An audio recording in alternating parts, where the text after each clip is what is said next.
Welcome to the BEASTwriter family where social media engagement is encouraged. I am your host, Ryan Sakamoto, and today we are going to be making sense of the 49ers, Fred Warner potentially being traded to the Miami Dolphins or the New York Jets, two teams that play in the AFC East.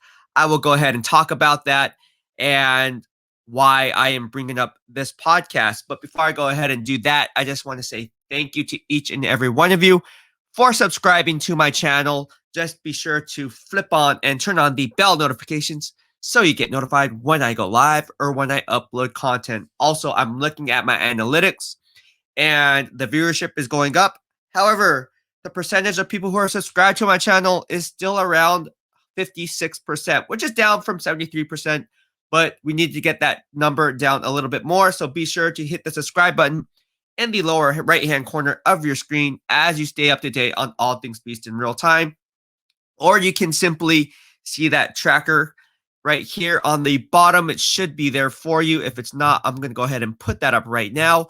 And you can subscribe at that link. There you go. I like these links. So let's go ahead and get started on why I believe the 49ers may be in play trading Fred Warner and the reasoning behind why I'm putting up this podcast. Well, if you followed me since day one as it pertains to the podcast, you will know I was the one that broke the Fred Warner news that he was due a front-loaded deal back on November 3rd. Fast forward to today, he's still not given a contract. The reason is why. I talk about this on live streams, stream after stream after stream. Why are the 49ers dragging their feet? What's going on? Could this be the same situation that happened to DeForest Buckner last year? I put out an earlier podcast on that earlier in the year. And people are like, oh, no, that's all smoke. This is fake news. Is it? Here we are today. There's a reason why Fred Warner's dad follows me, likes my stuff, hashtag stay tuned. But there's also some rhyme behind my reasoning, and I'm going to go and talk about why I believe Fred Warner might be traded. Now, you guys all know how I feel about Fred Warner. I think he needs to stay in San Francisco. He deserves every penny. But if the 49ers are unwilling to match what he wants on the open market, because we all know he's the best middle linebacker in the game and he's going to get paid by somebody. And people who are saying, oh, well, let's just let him walk because, he's not getting Aaron Donald money when it came to DeForest Buckner's situation. And, well, look at what he's doing. He's a first-team All-Pro, and there were 5 or 6 teams that were willing to give DeForest Buckner that money. So, not so much, my friend. But as this pertains to specifically Fred Warner, I'm going to break it down brick by brick on why GM John Lynch might be trading his best asset, which is middle linebacker Fred Warner. All right, so again, why are they dragging their feet? Well, you knew that Fred Warner was in line for a front-loaded deal mid-season. You knew you were going to have to pay up during this offseason. Why is that not being discussed? Like, why is that not taking place? We all here talk about, okay, Trent Williams, yada. Why hasn't Fred Warner been given the deal? He's valued at $18 to $20 million. Again, if you watched my earlier podcast, I'll include that podcast in the description below. It's very important that you watch my earlier podcast so you can see how those ones tie into this one in real time so you know what I'm talking about and so you can stay up to date on all things Beast. But as it pertains to this specific podcast, yes, he's due a front-loaded deal, $34 million already in overdue money, outplaying Bobby Wagner, the best at the position, the standard over the course of the better half of 5 years. And Fred Warner is going to get paid. Now, is that going to be in San Francisco or somewhere else? That remains to be seen. But why are they dragging their feet? It comes down, could they be using Fred Warner as trade bait? Could Fred Warner be a possible trade bait chess piece? Whether it be in a Jimmy Garoppolo potential trade with the New York Jets or the Houston Texans or some other team, maybe just draft capital. This is something that needs to be discussed, and why no one is talking about this is beyond me. So I'm going to go ahead and break it down. That's why you guys follow me. Now, I'm not saying this is going to happen, but it all makes sense because, again, I cover all 32 NFL teams. You need to know all 32 NFL GMs' tendencies, biases, how they think, what makes them tick, the moves that are being made as free agency approaches, how they're going to approach the draft. which are the likely trading partners, and so forth. I got you covered. This is why I cover all 32, because again, I'm not just throwing random teams out there or random GMs in discussion. Trust me, these guys will make plays. So let's go ahead and talk about that, right? The Dolphins have the fewest holes of any NFL team. If you watched my earlier mock draft, which I made a podcast playlist as it pertains to the 2021 NFL draft, you would know that I said that the Miami Dolphins have the fewest holes of any NFL team. All they have left that they need is running back, wide receiver, center, and linebacker. That's it. That's 4 needs. All right. Inside linebacker and outside linebacker, of course, but they need help at the second level, especially when they just released Kyle Van Noy. I did an earlier podcast on that, which you can find in the description below. So again, you guys want to see and watch all these different podcasts that I put up because it relates to this one, right? Kyle Van Noy, they wiped their hands clean. He signed a contract in 1 year, removed from signing that contract.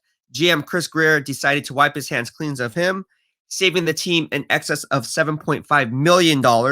And then you take it a step further and say, okay, well, now they have $33.5 million in cap savings, similar to what GM Chris Ballard has in Indianapolis at $43 million.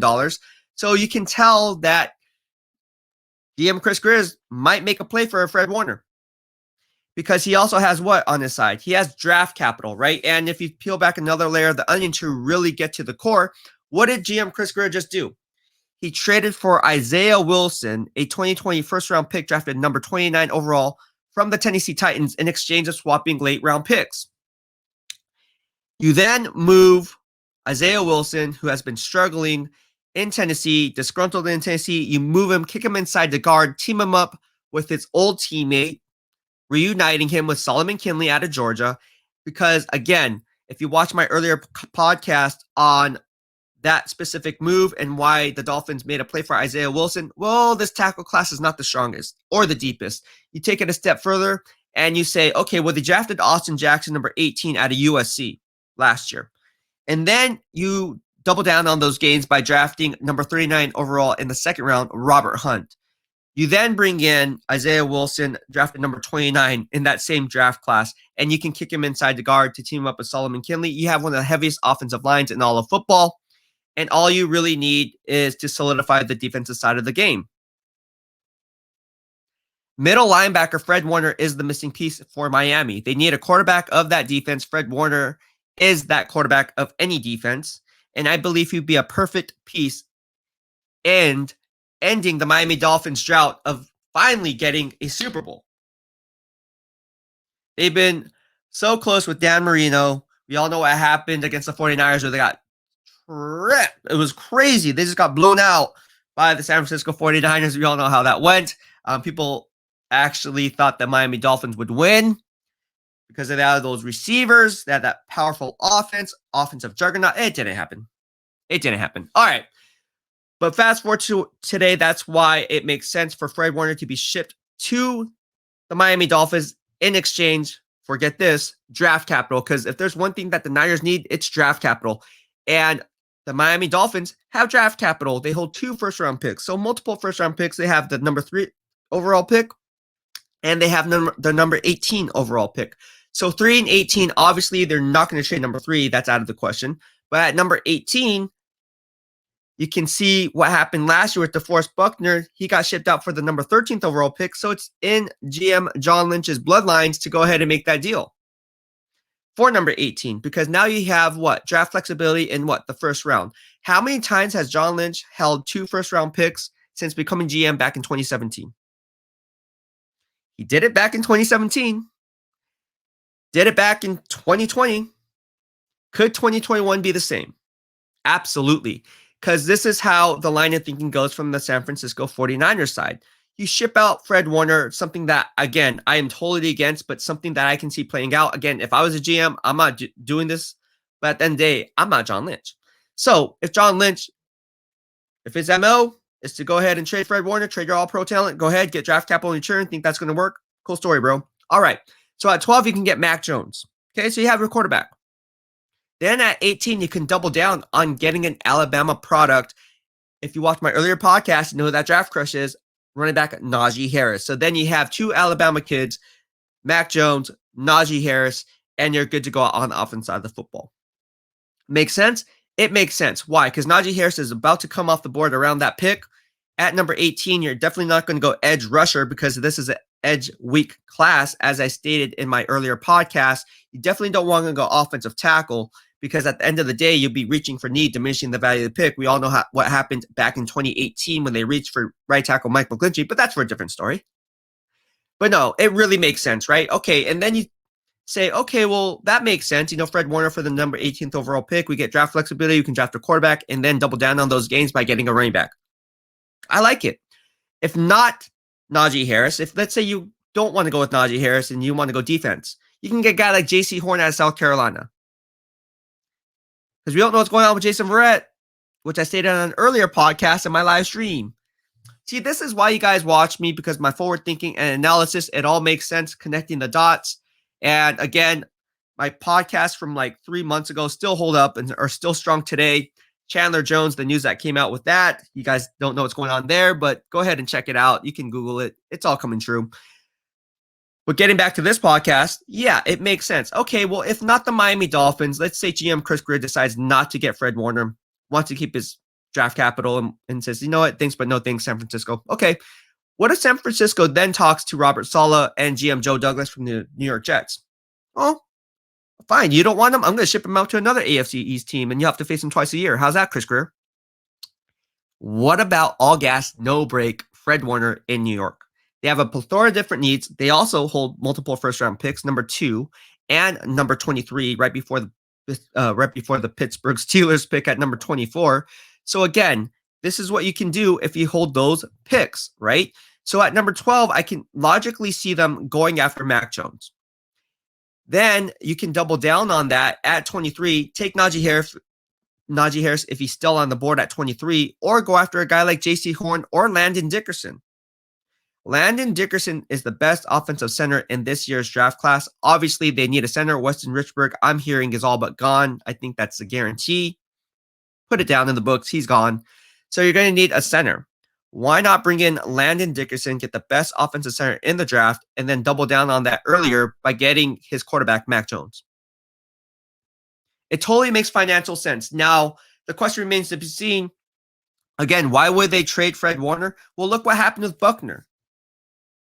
Oh, we love Buckner. We want to keep him. He's a core foundational player. And then what do they do? See ya. Bye, Buckner. What? Where did that come from, bro? Same thing can happen with Fred Warner.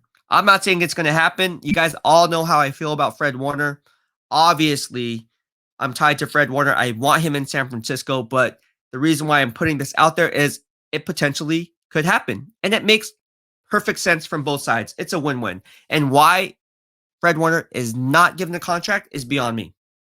So I'm putting this out there. I'm putting pressure on the Niners. Resign Fred Warner. Or stuff like this is going to go out there because at the end of the day, if you don't pay him, someone else will. You don't think GM Chris Grier will pay Fred Warner? Of course he will. You don't think Joe Douglas would pay Fred Warner? Of course he will. I'm just saying. Well, that'll be it for today. I hope you liked my podcast. I'm going to hop on a live stream to discuss about this, but I want to know your thoughts. If you like my podcast and you want to join the BEASTwriter family, be sure to subscribe in the lower right-hand corner of your screen as you stay up to date on all things Beast.